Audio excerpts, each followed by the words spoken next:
Hello সবাইকে। বাইরে তো খুব বৃষ্টি হচ্ছে, আর এই বৃষ্টির মধ্যে হয়তো অনেকেই খিচুড়ি রান্না করবেন বা বিরিয়ানি রান্না করবেন। আমাদের বাড়িতেও আজকে একটা স্পেশাল ডিশ হচ্ছে, যেটা মাঝে মাঝেই মা রান্না করে। তো আজকে মুড়িঘণ্ট রান্না হচ্ছে, আমি যেটাকে মাছের বিরিয়ানি বলি। তো এটার ফুল রেসিপি আজকে আমি আপনাদের সাথে শেয়ার করব। এ টু জেড যতটুকু শর্টে শেয়ার করা যায় ততটাই শেয়ার করার চেষ্টা করব। আর এটার রেসিপি মেইনলি চেয়েছিল আখি আন্টি, আমাকে ইউটিউবের কমেন্ট বক্সে কমেন্ট করেছিল এই রেসিপিটা দেওয়ার জন্য।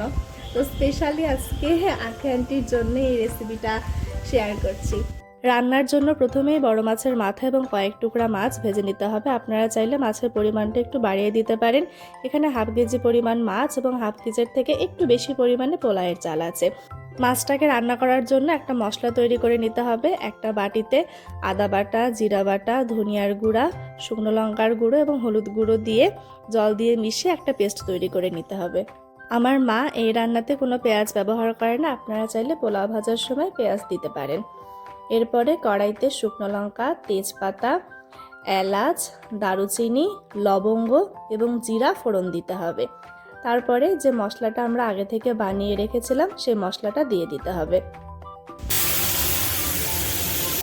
মশলাটাকে ভালো করে কষিয়ে নিতে হবে।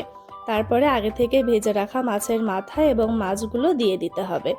এরপরে কিছু সময় মাছটাকে রান্না করতে হবে, পুরোপুরি রান্না করতে হবে না, একটু জল দিয়ে কিছু সময় রান্না করলেই হবে। এরপর ঢাকা দিয়ে কিছুক্ষণ মাছটা রান্না করতে হবে। মাছ ফুটে উঠলে মাছটাকে তুলে রাখতে হবে। অপরদিকে অন্য একটা প্যানে ঘি গরম করে সেখানে তেজপাতা, জিরা ফোড়ন দিয়ে আমাদের যে চালটা ছিল সেই চালটা ভেজে নিতে হবে। আর এখানে চাল ভাজার জন্য সাদা তেল ব্যবহার করা হয়েছে।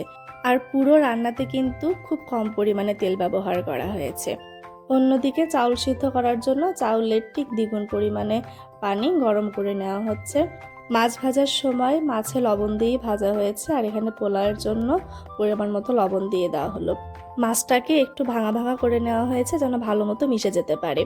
তারপরে গরম করা পানিটা চাউলের মধ্যে দিয়ে দিতে হবে। চাউল ফুটে উঠলে মাছটা এর মধ্যে দিয়ে দিতে হবে। সব কিছু একসাথে সুন্দর মতো মিশিয়ে কিছুক্ষণ রান্না করে নিতে হবে।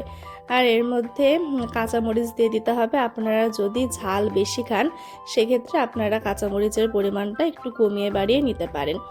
তারপরে ঢাকনা দিয়ে লো ফ্লেমে 10-12 মিনিটের মতো রান্না করলেই হয়ে যাবে মুড়িঘণ্ট। তারপরে এটাকে চুলার উপরই বেশ কিছুক্ষণ দমে রাখতে হবে। খুব অল্প উপকরণে এবং কম মশলায় খুব সিম্পল পদ্ধতিতে তৈরি হয়ে গেল মুড়িঘণ্ট। ছুটির দিনে বা কোনো স্পেশাল অকেশানে এই রান্নাটা একবার তৈরি করে দেখবেন।